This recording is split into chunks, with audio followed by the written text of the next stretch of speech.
Hola, muy buenas tardes. Hoy nos vamos a referir en principio a la razón del nombre de nuestro programa, de nuestro blog.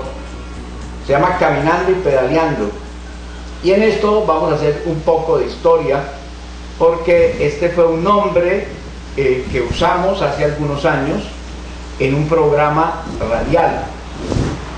Este era un programa radial que estaba básicamente orientado a promover la defensa de los derechos de los ciclistas urbanos y de los peatones, y también a estimular el uso de la bicicleta como medio de transporte urbano y también la movilidad a pie. Era un programa orientado a mejorar las condiciones a través de la radio, de las condiciones de la movilidad, específicamente en la ciudad de Cali, una ciudad que en los pasados 15 o 20 años ha sufrido severas transformaciones, y estas transformaciones por supuesto, se han traducido en un malestar del tráfico, con el predominio del tráfico, el tráfico motorizado. Hoy queremos renovar nuestros sentimientos, nuestras ideas y nuestros propósitos en pro de la movilidad sostenible, de que haya en las ciudades, no solamente en Cali, sino en todas las ciudades, un incremento de los medios alternativos de transporte. Pero ya no solamente nos vamos a referir a los derechos de los peatones y de los ciclistas y a las dinámicas de la intermodalidad, es decir, a que se use menos el transporte automotor, el vehículo automotor, y se use más la bicicleta y haya más posibilidades de caminar en las ciudades, sino que queremos que nuestro programa, nuestro blog, tenga un sentido que trascienda este tipo de significado, y ese trascender del significado se refiere al sentido mismo de caminar. No hay nada más bello que un camino, porque el camino, como ya lo decía el poema de Machado, significa una apertura ilimitada a múltiples posibilidades, y a caminar propiamente en el sentido de los cambios que la sociedad necesita, y a pedalear con fuerza, con énfasis, esos cambios. Entonces, este es el principio, el sentido que nosotros queremos darle al programa: caminar hacia los cambios inmediatos, urgentes, que necesitan nuestras sociedades, y pedalear con fuerza, con entusiasmo y con pasión las iniciativas que nos acerquen lo más pronto posible a esos cambios. Decía, para poner algo de poesía, que estamos aquí con el poeta Borrero también, reconocimiento como abogado ecologista y también como hombre de poesía. Es una frase de Serrat. Yo me he aproximado a la poesía de Machado y a la de Miguel Hernández básicamente a través de Joan Manuel Serrat. Dice: no hay otro tiempo que el que nos ha tocado. A mí esa frase me gusta mucho. Estamos en el momento en que estamos, y no podemos caer en la desesperanza, ni en el pesimismo, ni en el determinismo. Hay espacios de acción, hay esperanza. Tenemos que seguir luchando por la utopía, así no la alejen, como también reflexionaba Eduardo Galeano, no la alejan, pero dice, la utopía es lo que te hace caminar, la utopía es el camino. Puede que no logremos la utopía, pero hay que caminar hacia allá, hacia un planeta más sostenible, hacia una sociedad más solidaria, donde no prime tanto individualismo, tanta competencia, que es lo que está prácticamente desangrando el planeta. José María, aterricémonos un poco, porque cuando oímos este planteamiento así global, un televidente de aquí de Cali, del Valle, dice: ¿y esto a mí qué? ¿Y yo qué? ¿Cómo podemos organizar la cosa? Parece que la tendencia y las soluciones para entrar en el plano de la proactividad vienen por lo local. Es decir, yo me sentiría halagado si este programa en este momento lo está viendo alguien en España o en Italia o alguien en Japón que entienda el español. Pero por allá tienen sus líos, allá en el Japón tienen sus líos, en España tienen unos líos tremendos. Y yo quisiera que como filosofía de este programa, no como filosofía, sino como planteamiento, pensáramos y proyectáramos siempre desde lo local, porque yo pienso que es allí donde tienen que venir las soluciones. Cuando estas megacorporaciones se meten a llevar los servicios públicos a través de todo el planeta, y a vender comida en todo el planeta, y ya no hay frutas de estación. Yo acuerdo que, por ejemplo, para que toquemos un tema específico, yo me acuerdo que de niño a mí me decían, ahora hay mango. Y después quiero mango, no hay mango, porque no era temporada de mango. Pero ahora, como las señoras cuando van al Carulla, a la 14, al Éxito, quieren encontrar mango todo el tiempo, en la producción de esas frutas hay todo un desplazamiento de camiones, a veces de aviones, para traerle la fruta a la señora y podérselo poner allí con un desgaste ecológico tremendo. ¿Cuál es tu concepto sobre que pueda, y además tu experiencia como líder que has sido de acciones ecológicas concretas, no solamente en el mundo del litigio, con resultados efectivos, con acciones populares que han resultado, no todas, pero algunas, y una gran mayoría exitosas, y también de esta actividad de pedalear la ciudad, de las ciclorrutas, de las ciclovías, a veces un poquito predicando en el desierto, pero también a veces con resultados, en lo local? Es decir, ¿hay esperanza? ¿Tú crees que porque esto es lo que le daría como sentido también a este programa? Aquí no estamos, José María y televidentes, en un discurso metafísico, esotérico, de desahogo lírico. Estamos para la acción también, ¿o no, José María? Y en lo local, ¿tú qué piensas? Bueno, precisamente los ecologistas de hace más o menos 30 o 40 años acuñaron esa frase que después fue perdiendo toda su fuerza de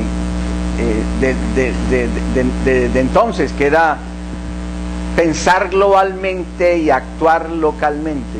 O sea, uno tiene que enfrentar los problemas y los conflictos locales, es decir, hay que enfrentarlos, hay que asumir la lucha por la defensa del espacio público, de la movilidad de la gente, que la gente no sea forzada a tenerse que montar siempre, utilizar siempre un motor, a que las ciudades creen proximidad del sitio del trabajo al sitio de la vivienda, que defiendas tus cuencas hidrográficas, que no sean envilecidas, como en el caso de Cali, que los ríos del Valle del Cauca carecen de la franja forestal protectora, que no se haga minería ilícita en las goteras de la ciudad y las administraciones públicas sean sordas, ciegas y mudas frente al clamor de los ciudadanos. Qué locura esa, ¿no? Para que sacando oro aquí en Pichi. Sí, en las goteras de la ciudad. Es decir, donde sale el agua. Sí.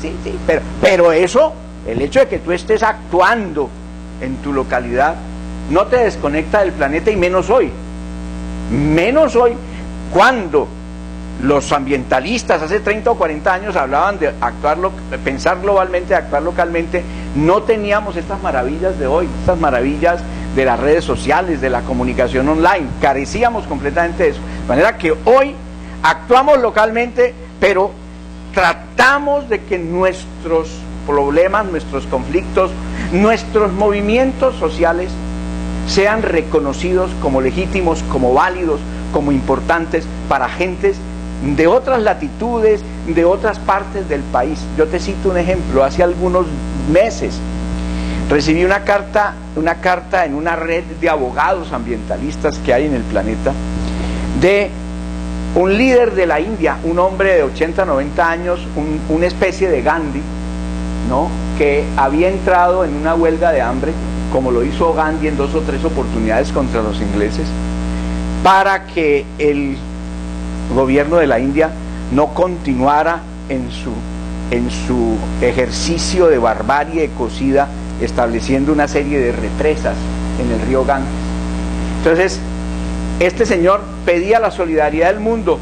Mándenle cartas de todo el mundo al ministro, para que el ministro del gobierno de la India reconozca y no deje morir a este líder espiritual de la India. Entonces, digamos lo que actuamos localmente, pero que estamos conectados con todos los intereses del planeta, porque además el planeta es ¿Sabes algo? Si hubo resultados en esa campaña.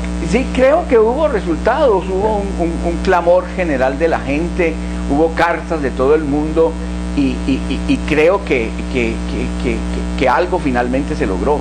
Entonces, hoy las redes sociales Hoy las redes sociales nos están demostrando que es posible generar grandes movimientos sociales, grandes movimientos de opinión, inclusive de respuesta política, y de respuesta política en el tema que queríamos tratar frente a todos estos grandes casos, ¿no?, globales también y locales, de inequidad, de injusticia y de desbordamiento de los poderes públicos por parte de quienes hemos elegido en algunas de las ramas del poder.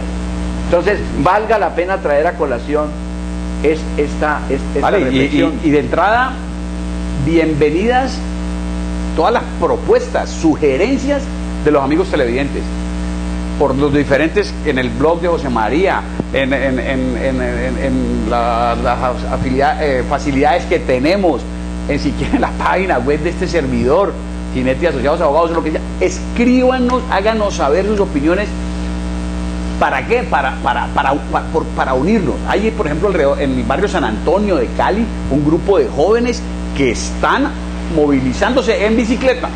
Los vamos a contactar. Si alguien tiene más información sobre ese grupo, por favor, háganos llegar información sobre las personas que están trabajando en Cali el tema de movilización en bicicleta, precisando que no nos circunscribimos solamente al tema de las ciclovías. Sí, por supuesto. Pues el nombre es caminando y pedaleando, pero tiene el sentido de usar la bicicleta así, pero es mucho más amplio. Tiene que ver, como lo acabamos de decir, que entendamos que nos podemos envenenar nuestros ríos, de envilecer nuestros ríos, en el nivel en que lo tenemos en Santiago de Cali, donde en los días pasados el señor superintendente de Notariado y Registro ha venido a denunciar cómo pasadas administraciones, hace 20, 15 años, vendieron los bosques, las reservas naturales de la ciudad. Hay una operación ahí perversa donde alguien compra una propiedad hoy y se la vende al municipio a los 5 días con el precio quintuplicado. Esa es la codicia del ser humano, y hay que entender también, aquí ligamos con algo que es con la minería. Es decir, la minería literalmente es como si, viendo el planeta como un ser humano, como si uno empezara a vender pedazos de piel para sobrevivir. Entonces, al principio pues, uno puede ir vendiendo pedazos y como que eso no se nota y se pone un parchecito y tal, pero finalmente la gangrena va a llegar, ya se está llegando, parte del desorden climático. José María, ¿cómo estamos en Colombia en minería? Tú que procuras ser un hombre bien informado, entre lo que pudiéramos llamar el gobierno Uribe y el gobierno Santos, ¿ha habido realmente algún cambio en la política de concesiones, de permisos para las explotaciones mineras o no?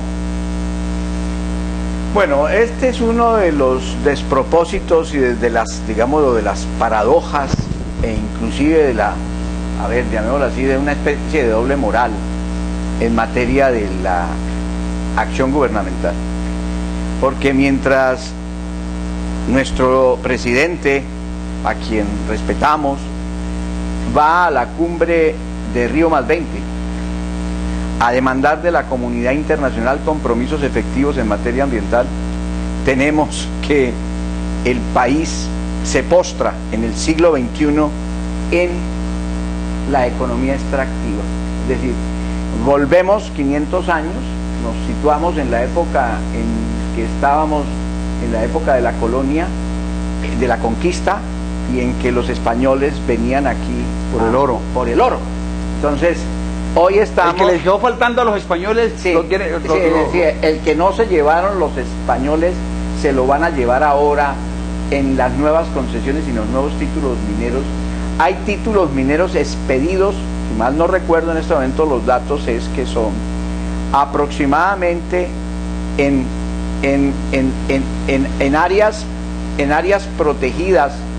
Tengo entendido que hay más de 2 millones de hectáreas en reservas, 116.000 en parques nacionales, es decir, concesiones que comprenden, que incluyen dentro de su territorio estas áreas protegidas, lo cual es una sinrazón, es un ecocidio.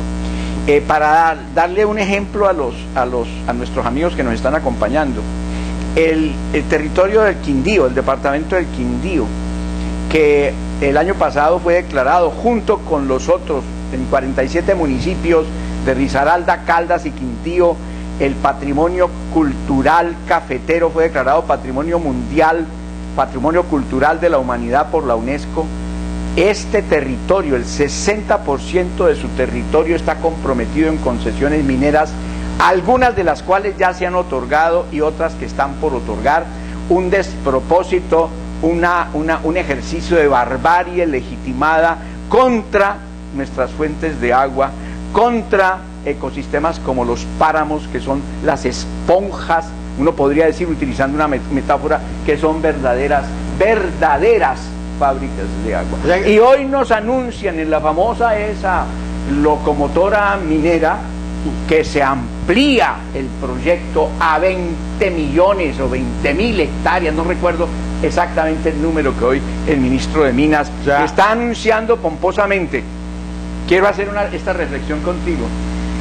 Me di en la tarea de preguntarme, de las 4.000 toneladas anuales, 4.000 toneladas anuales que se produce en el mundo de oro, que extraen las grandes corporaciones del oro en distintas latitudes del planeta, ¿en qué se utiliza el oro? Uno se pregunta en qué se utiliza. ¿Será que se utiliza para tecnología? ¿Será que se utiliza en odontología? ¿No? Entre el 80 y el 90% del oro se utiliza en joyería. De manera que se sacrifican las fuentes de agua, se amenazan las fuentes de agua, hacerle collares, como en el caso de la Colosa, aquí en Cajamarca, cerca de Cajamarca, entre Quindío pues y el Tolima. Se amenazan las fuentes de agua, se sacrifican las fuentes de agua para hacer collares, aretes y lingotes también, pues, no, por supuesto, para hacer unos lingotes, pero la gran mayoría, digámoslo, se va a la vanidad. Para la vanidad. ¿Usted qué tiene que hacer con un reloj de oro aquí para que le arranquen el brazo? Increíble. O sea, allí uno lo nota, uno ve un presidente Santos que quiere aparecer verde, pero además cuando uno ve a quién nombra en el Ministerio del Medio Ambiente, una persona con una mentalidad netamente empresarial, cuando ve al mismo ministro de Minas en una actitud de entrega prácticamente a esa gran minería, cuando ve ese Pacific Rubiales haciendo despliegues de publicidad, están gastando unos megamillones presentando 3, 4 trabajadores de ellos ahí en unos testimonios diciendo pues que Pacific es vida, pero evidentemente estamos en una situación realmente crítica. Quiero decirte algo más a ti que te gustan los números de finanzas, para que ustedes miren este panorama. Es decir, nos hablan de las regalías, es decir, de las regalías que vamos a recibir por las explotaciones mineras. Entonces, las cifras son más o menos las siguientes, no sé si esta cifra es del 2008 o del 2009. 1.95 billones de pesos, teóricamente, recibe el país por las regalías mineras. ¿Sabe cuánto realmente? Es decir, eso es la cifra, llamémoslo así, neta. ¿Sabe cuánto de esa cifra se le devuelve a las compañías mineras a título de exenciones tributarias de distinto tipo? Se les devuelve 1.75 billones. En la práctica, les estamos entregando las concesiones y les estamos entregando el oro completamente gratis.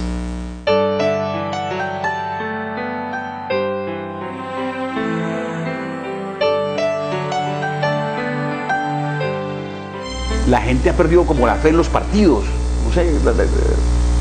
Bueno, primero que todo se viene perdiendo la fe en el régimen parlamentario. ¿Ya? El régimen parlamentario como... En todo el planeta es eso, ¿no? Sí, pero en unos sitios más que en otros. Digámoslo que en algunos países, en algunas latitudes es más que otros.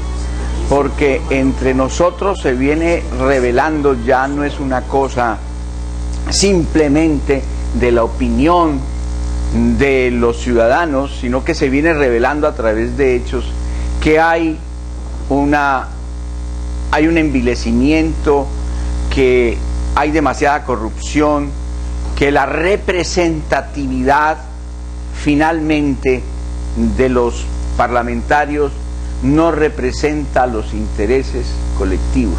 Es decir, que esta forma de ejercicio de la democracia, que es de democracia representativa, que finalmente está afincada en una ficción judiciaria, es decir, la persona a la que elegimos teóricamente debe representar nuestros intereses dentro de un proyecto de sociedad, dentro de un proyecto político, dentro de un proyecto histórico determinado, es decir, un representante que encarne los ideales y el ideario de una comunidad, de un grupo de ciudadanos, de un sector de la población.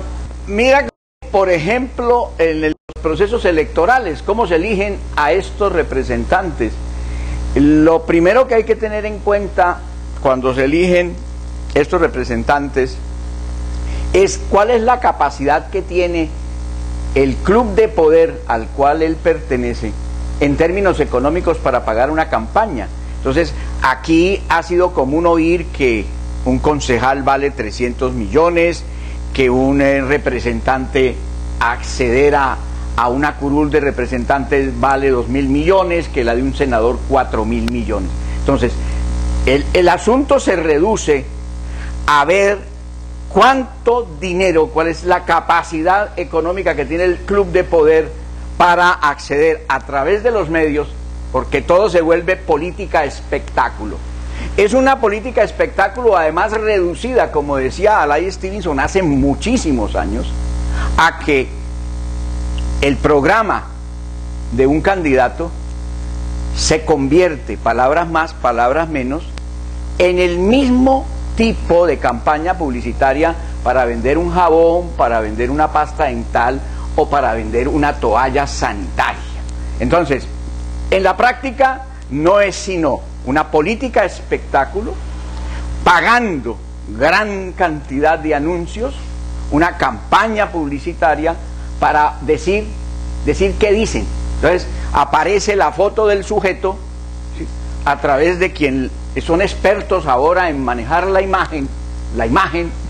Entonces la imagen del tipo, ¿no?, bien acicalado, con 2 o 3 palabritas, diciendo, por ejemplo, el cambio efectivo. Uno podía hacer inclusive un juego de palabras, juntar todos los eslogans, todos los lemas de estos sujetos y finalmente encontrarse no solamente con un galimatías, con un galimatazo, sino encontrarse con una cacofonía absolutamente absurda y que no dice nada, porque son palabras que no dicen nada. Con un agravante, José María, que Colombia, que tiene el segundo índice de pobreza de Latinoamérica después de Haití, eso no se nos puede olvidar, más allá de que tengamos un Shakira, un García Márquez y un Falcao jugando en Europa. Colombia tiene el segundo índice de pobreza después de Haití. Eso en los próximos años va a explotar. Esa es una olla de presión que incluso a veces se desfoga un poquito a través de las tutelas, pero han querido tumbar la tutela, serruchan la rama del árbol en la que están sentados. Pero Colombia, con ese índice de pobreza, en esos procesos electorales tiene un fenómeno bien complejo, que es que aparecen líderes propietarios, y además lo son, de 500, 1.200, 3.000 votos. Y si aparecen en los directorios políticos en época de campaña, le dicen: doctor, aquí venimos a apoyarlo, pero ¿cuánto nos va a apoyar usted para la campaña? Y lo que hay allí es una física negociación en millones de pesos, que a su vez terminan algunas veces en tarifas de 40.000, 50.000, 60.000 pesos por voto, resultado de esa propia pobreza. Yo leía una columna, no recuerdo de quién en este momento, que se preguntaba hasta dónde podría uno criticar a esa persona, llamémosla inculta, pero además empobrecida, llena de carencias, que el día de la elección ve por lo menos la oportunidad de solucionar su problema de comida básica para 2 o 3 días, o pagar algo de esos servicios públicos entregados a los monopolios de ese campo. Entonces, eso sí que acaba de envilecer la política, ¿no? La clientela, pero no solamente la clientela por burocracia, sino la clientela porque reconocen pues un liderazgo espurio ahí.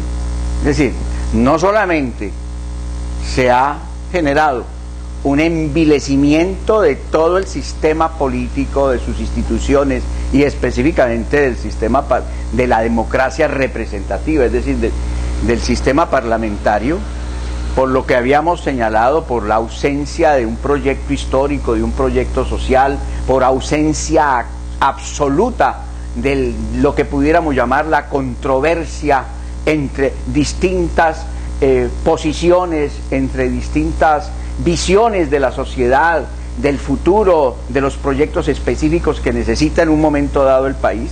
Por ejemplo, en el caso de la reducción de la pobreza, eso no existe.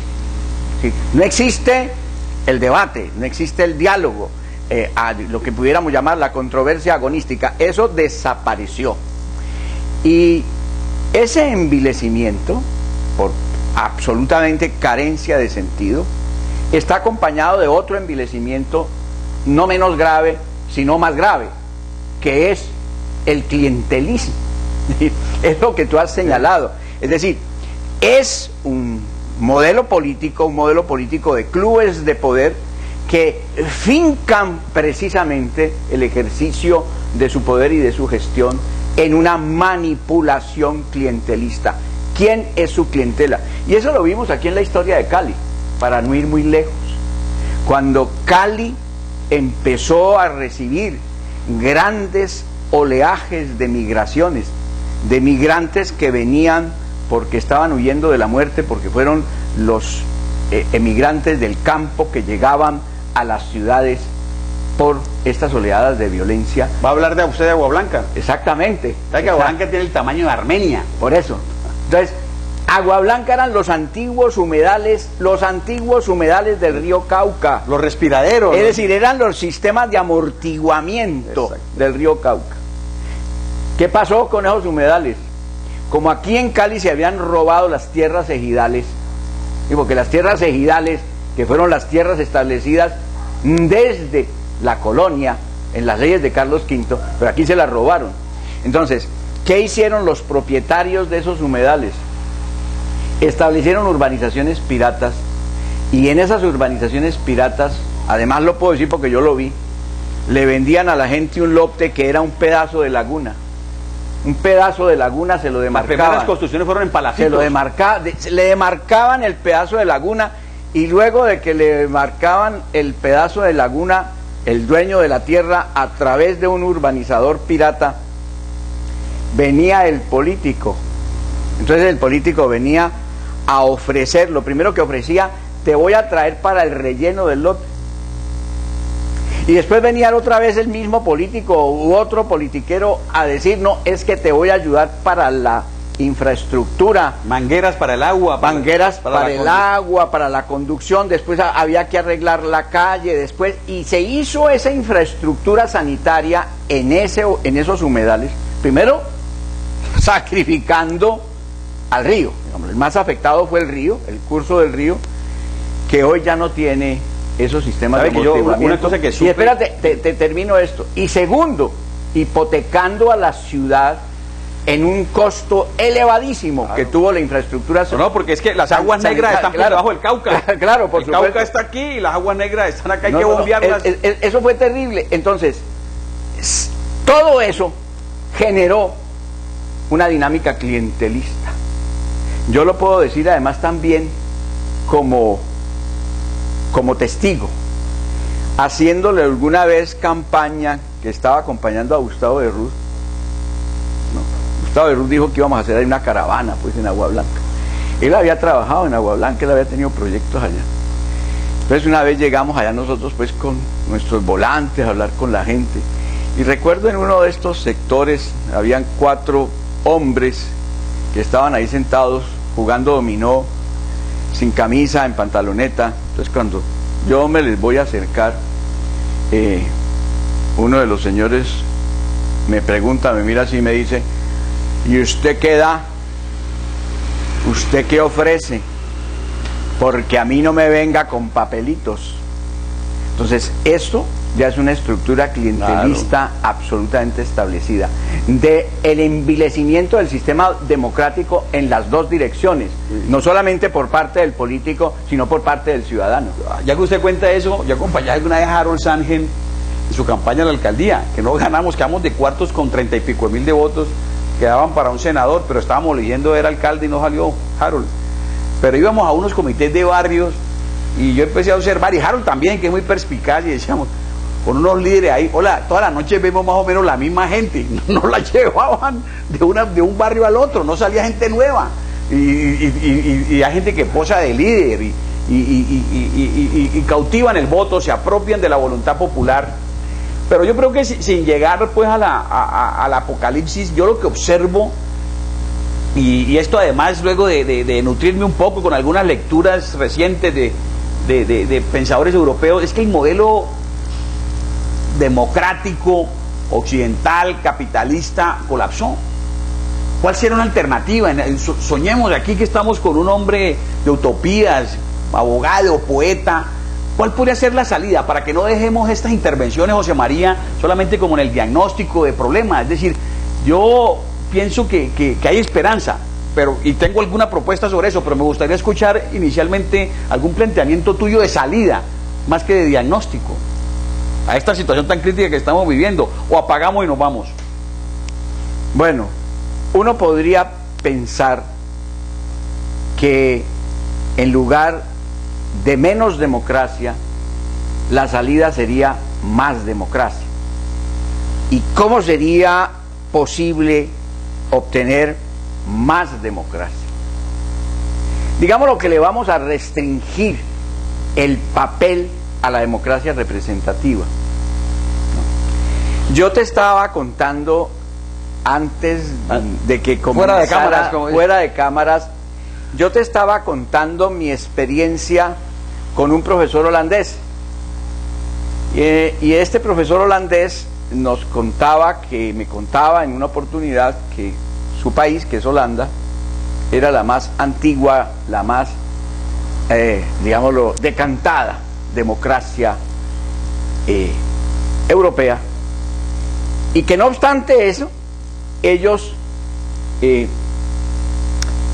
tienen una reina, y que la fiesta nacional es el cumpleaños de la reina. Entonces, lo que creo es que ellos, la sociedad sigue siendo democrática, y ellos han mantenido la tradición cultural, la tradición histórica, con unas figuras que son emblemáticas en el sentido simbólico, pero cuyo papel es fundamentalmente decorativo. Es decir, el sistema democrático funciona, y realmente Holanda es una sociedad democrática a pesar de sus dificultades, que los tenemos todos, y mantienen allí ese relicto, ese rudimento monárquico. Entonces, aquí el énfasis, nosotros hemos creído que la democracia se reduce a elegir representantes en condiciones que ya no son las mismas ni de la ágora griega, ni del foro griego, ni siquiera de las ciudades renacentistas, de las grandes ciudades con esplendor. Ahora vivimos en otro tipo de sociedades, en sociedades en donde las posibilidades de comunicación son cada vez mayores, y en donde difícilmente una persona, ciudades tan diversas, con poblaciones tan diversas, difícilmente una persona puede realmente representar intereses colectivos y no caer en lo que se llama, digámoslo, la conversión del poder de gestión en poder de explotación y en poder de defraudación, porque es que en la práctica, cuando se le entrega al representante, se le delega el poder, se le delega un poder para gestión, no para que convierta el poder en un poder de explotación y de defraudación. Entonces, lo que está principalmente en crisis del sistema democrático es, primero, la democracia representativa, es decir, esta ficción judiciaria de que hay que elegir unos sujetos para que nos representen en un foro que ya no es el foro de la Grecia antigua, ni siquiera el foro de las ciudades europeas. Primero. Así es, mire, un paréntesis muy breve. Ya. Estuve en un seminario hace 3 días sobre el nuevo régimen de insolvencia de la persona natural no comerciante.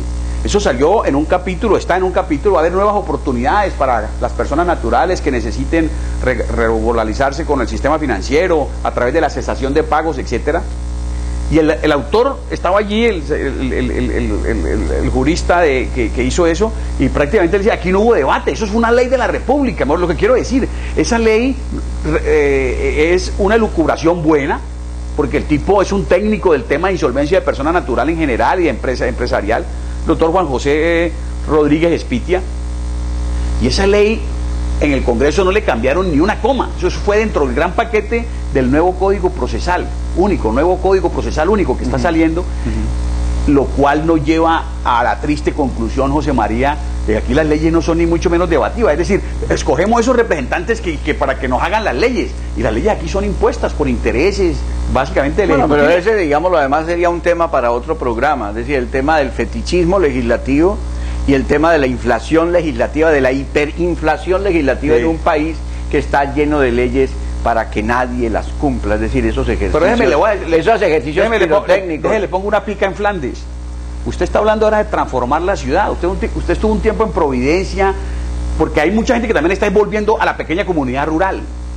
Pues aquí queremos darles alternativas a los televidentes, a los amigos, no hablemos de seguidores, a los compañeros de este programa.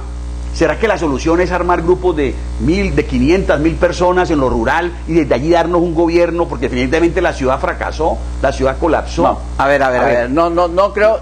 Déjame, lo estoy enredando ahí. No, déjame, digamos, lo terminamos. A ver. Pensemos, no. Estamos hablando de la crisis de la democracia representativa. Es decir, estamos hablando de un modelo de delegación del poder que tiene el ciudadano para participar en las decisiones públicas. Es decir, es un sistema que dice que vamos a nombrar a alguien que nos represente para que él participe en todo el debate de las decisiones que más convienen a los intereses públicos. Sí. Ese sistema está en crisis. Colapsó. Ese sistema está en crisis. Entonces, ¿en qué podemos pensar? Podemos pensar que hay que ampliar el radio de acción de un sistema de democracia radical, de un sistema de democracia directa. ¿Cómo se amplía? ¿Cómo? Que permita la participación mayor del ciudadano en las decisiones colectivas. Esto, por supuesto, requiere que haya democracia, más democracia, mejor democracia, y no solamente en el foro público, sino en todos los espacios sociales. Es decir, que haya una educación para la democracia que tiene que partir también del reconocimiento de que necesitamos mayor cultura política, que la cultura política debe hacer parte de la formación básica del ciudadano. Cultura política en el sentido de que debe ser una cultura para el respeto y para la tolerancia y para el diálogo.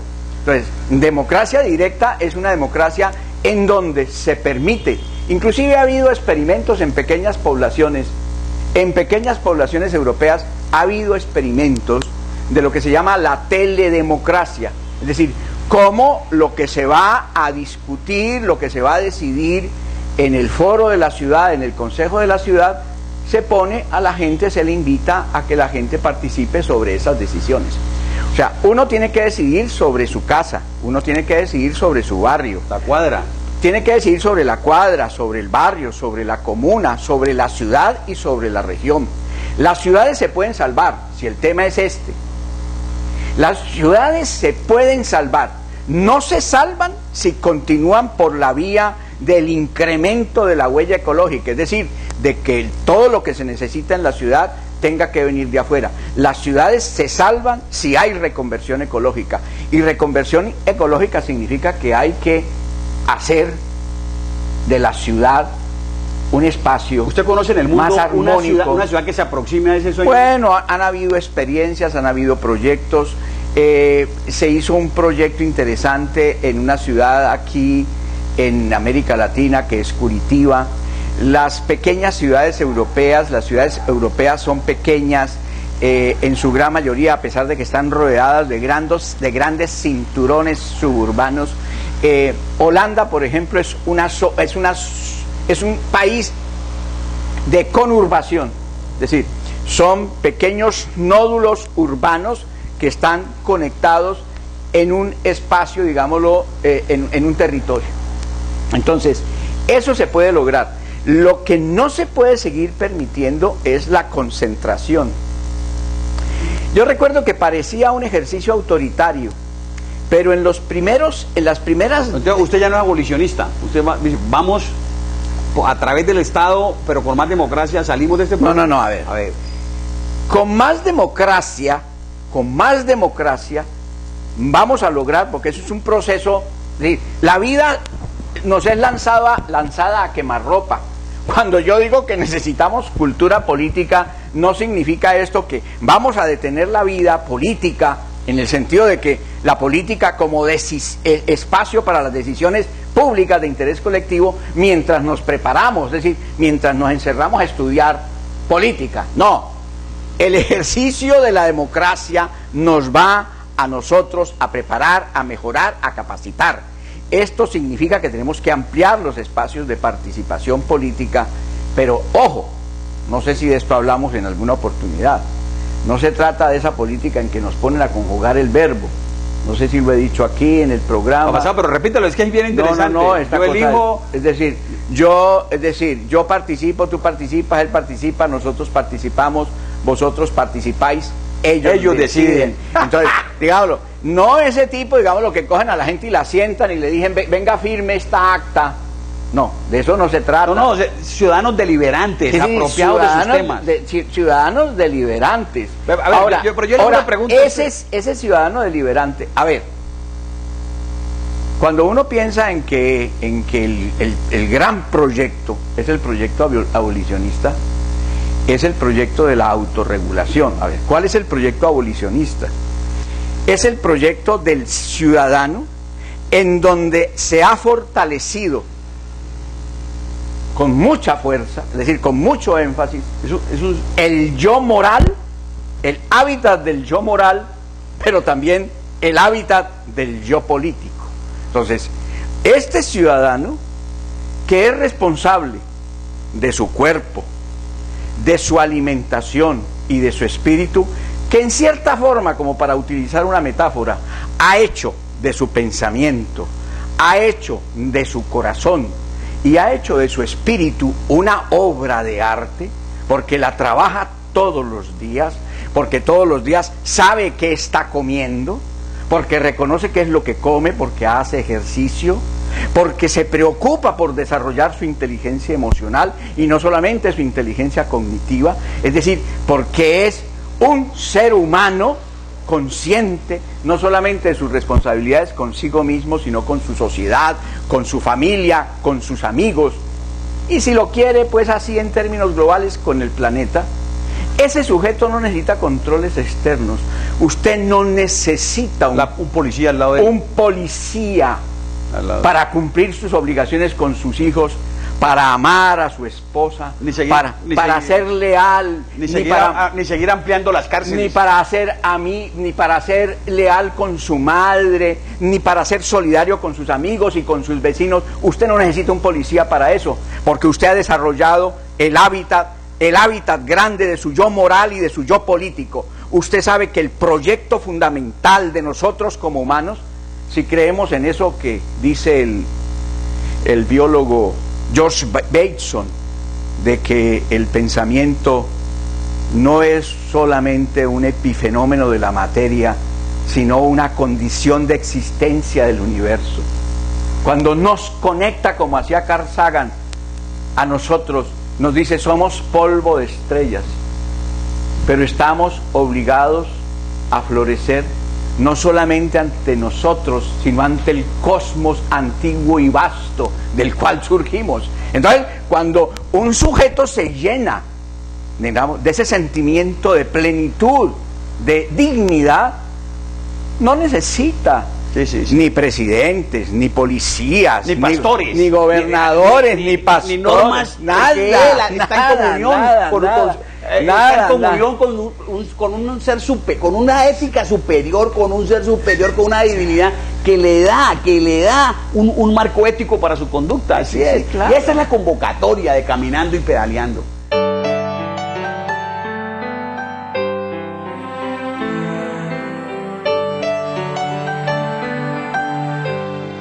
Resulta que aquí en los Farallones de Cali, José María, lo saben la mayoría de televidentes, pero de pronto alguno hoy lo ignora. No sabemos si ya se logró erradicar, pero está comprobado que una actividad minera artesanal pero intensa del río Pichindé hacia arriba. Yo tengo una pequeña propiedad por allí y fue Voz Populi, además eso recibió una gran divulgación. Entonces ahí llegamos al tema de los farallones y a un gran escándalo de titulación que se ha armado alrededor de familias de exalcaldes, los Velasco, por ahí termina usted Salpicado, los Navia, los Borrero, que se han apoderado del Parque Natural Los Farallones, y específicamente... No, pues, ahí se mencionan los Borreros, los Navia no. Los Navia no, los Borreros. Los Navia no fueron terratenientes. No, aquí, pero mire lo que dice. Entonces hay unos datos, no escalofriantes, pero sí impactantes, donde se menciona que prácticamente el 75% de los predios del Parque Nacional Los Farallones están en manos de particulares. Entonces, José María, usted que ha sido un estudioso de este tema, que ha llevado casos concretos, que ha estudiado en intenso el tema, el punto, ¿qué nos podría aportar como ilustración a los caleños? Y luego de la parte, digamos, técnica legal que respetuosamente nos dijeron, lo hagamos en el tema, en los términos más sencillos, porque la gran mayoría de seguidores, amigos, televidentes no son abogados. También el tema de qué hubiera pasado si no hubiera esa presencia, que muchas veces es amigable y protectora del mismo entorno. Si se ha permitido la minería ya, es decir, el Estado está ausente, como en muchísimas regiones, y sin embargo aparece luego es con el escándalo y con una especie de terrorismo contra la propiedad privada o los derechos, por lo menos de los tenedores de buena fe en esos sitios, los poseedores. Bueno, Mario, a mí me parece interesantísimo ese tema, pero antes me voy a comer un pedacito de queso cabrito. A ver, yo lo acompaño. Y el cual te invito también para que tú te comas un poquito de este queso cabrito, este queso maduro y semimaduro, que es absolutamente delicioso. Mira, en general los parques de Colombia, pues no han tenido nunca ni el control, ni la vigilancia, ni la protección debida por parte del Estado. Para el caso de los Farallones, el Parque Los Farallones fue establecido por una resolución del INCORA del año 68. Reciente, relativamente. Del año 1968, sí. En esa oportunidad se declaró el Parque Los Farallones y cuando se declaró el Parque Los Farallones, yo recuerdo de esa resolución. Primero, la declaratoria no fue coetánea, es decir, no fue al mismo tiempo que el alinderamiento. Alinderamiento es que fue allá el funcionario y trazó los mojones por donde iban los linderos. Eso no fue coetáneo, fue una declaración que se hizo de Bogotá, pero inclusive en la resolución, en esa resolución, decía que se respetaban los derechos preexistentes. Entonces, cuando el parque se declara, coexisten a esa declaratoria derechos de dos tipos. Había gente que tenía sus tierras hacía muchos años y que que tenían títulos. Habían títulos, y no solamente había títulos, sino que había poseedores legítimos, es decir, el poseedor legítimo es el que está allí, no ha ejercido actos de violencia y que ha tenido la propiedad con ánimo, como decimos, el derecho de señor y dueño. Y también había colonos. El Estado colombiano nunca salió al saneamiento, es decir, jamás salió al saneamiento. Y teóricamente, después de la declaratoria del parque como tal, no se podrían seguir corriendo escrituras, es decir, no se podrían seguir haciendo negocios dentro del parque, pero eso no ocurrió. Entonces, frente a estas manifestaciones, a estos descubrimientos notariales, habría que hacer precisión. ¿Cuántos de esos efectivamente corresponden a actos de pillaje de áreas del parque? Y lo que usted señala, Mario, lo que tú señalas, Mario, es bien importante. ¿Por qué? Porque frente a la actividad de los deforestadores, de quienes deforestan, porque en Colombia, entre paréntesis, hay dos tipos de, llamémoslo así, de quienes depredan el ambiente. Los grandes actores sociales que tienen un gran poder de gestión y un gran poder económico, que establecen legalmente los monocultivos, por ejemplo, Pino a la lata, etcétera, los monocultivos de la caña, los monocultivos del pino. Frente a eso, pues, ¿qué podemos nosotros decir? El ejército colombiano y el Estado colombiano no ha hecho mucha presencia en los parques. Ahora, no, pero le quiero decir algo. Es el caso, por ejemplo... Yo estuve en marzo en una charla con un coronel que dirige el batallón de alta montaña. Y sí hay algo de presencia. Es decir, ese es un hombre, pues... Hay el batallón de alta montaña, que tiene el nombre de Rodrigo Llorea Caicedo, que está allá arribita de Felida. Yo no lo conozco, pero sí me parece que ha empezado a haber algo allí, porque también hay mucho vandalismo y pillaje. Es decir, hay que diferenciar, pues, el fenómeno, digamos, subversivo, pero, digamos, el tema específico de la titulación es complejo. Mire esto, José María, mire lo que dice el informe del Espectador del martes 3 de julio. Dice aquí, y yo lo resalto por lo siguiente: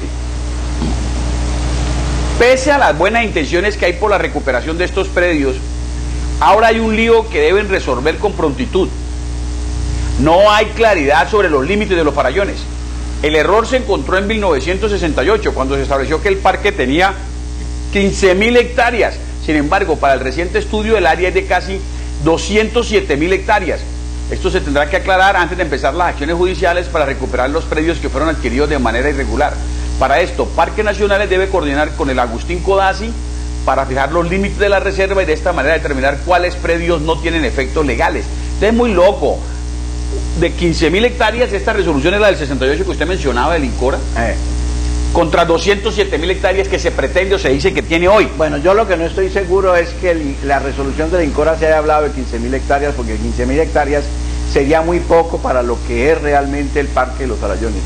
Pero le quería decir, es que yo quería referirme a cómo en un parque, en este caso del parque, vamos a suponer que el Estado colombiano le va a comprar no solamente a los propietarios que tenían allí con título sus fincas, sino a los poseedores y a los colonos. Vamos a suponer que le compra, que entra al saneamiento y que ya no queda nadie dentro del parque. ¿Cómo lo va a proteger? ¿Con qué lo va a proteger? Se han realizado proyectos para convertir a los colonos en otros sitios del país y del mundo en los guardabosques. ¿Cuánto vale ese proyecto? La verdad es que si coexistieran dentro del parque la figura de las reservas de la sociedad civil, usted tiene su predio allí, usted tiene 50, 100, 200 hectáreas, pero usted lo tiene como suyo, pero usted no le va a dar un uso distinto a cobertura forestal, a que eso sea cobertura forestal. ¿Sabes?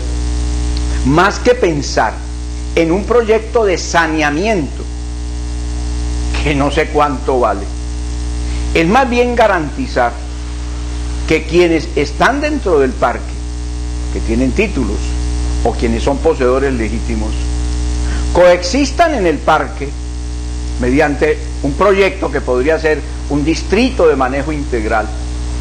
Yo alguna vez hablé de esto, hice un trabajo con Mario Avellaneda, biólogo que había trabajado muchísimo En el caso del Parque de la Macarena, invadido además por guerrilleros, tomados por guerrilleros, colonos y por de todo, es decir, un parque, un escenario de los escenarios más bellos de este país, completamente colonizado y destruido. Tuve el privilegio de conocerlo, sí. Entonces, más que pensar en proyectos de esa naturaleza, es convertir a esos propietarios que coexisten con título y con posesión legítima, convertirlos en verdaderos custodios de ese parque.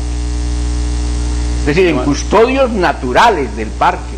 Sí, sí. Y yo creo que aquí ligamos con otro de los temas que ya lo mencionamos en un primer o segundo programa, y que es la solución local. Estos bogotanazos, chalecudos, que vienen a recetarnos soluciones desde las altas cumbres de la capital, como el señor superintendente de Notario y Registro, que algunas cosas buenas ha hecho, totalmente desconectados. Es algo muy loco. Mire, en esa propiedad que nosotros tenemos allí, ahora mejoraron en 4 partes, hay una carreterita federal, terminal, y mejoraron en 4 partes las huellas. José María, el presupuesto para mejoramiento de esas huellas viene del Ministerio de Obras Públicas de Colombia, de Bogotá, y es un convenio con la Universidad del Cauca.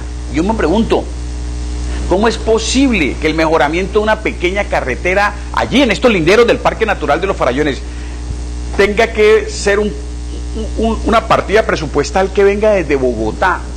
Hay que retomar lo local, José María, y eso es algo en que nosotros tenemos que insistir, empezando por la cuadra, los de la cuadra, cómo podemos solucionar nuestros problemas, los del barrio, hablábamos el programa pasado que aquí los del barrio San Fernando, los del barrio San Antonio tengan su comité de caminantes, su comité de ciclistas o ciclomontañismo, su comité de solidaridad. Hay que volver a recuperar el valor de la donación, el valor de dar lo que nos sobra, pero no con el sentido de misericordia, de salvación del alma, sino de la esencia del ser humano, del acto solidario. Y en ese mismo contexto tenemos que los caleños caminar y pedalear por nuestra reserva natural, más allá de lo que estos chalecudos bogotanos quieran venir a imponernos como solución a los caleños y a los vallecaucanos, porque cualquier mega presupuesto que aparezca para el salvamiento de los parques naturales se enreda en la comisión, en la coima y en ese sentido de impotencia.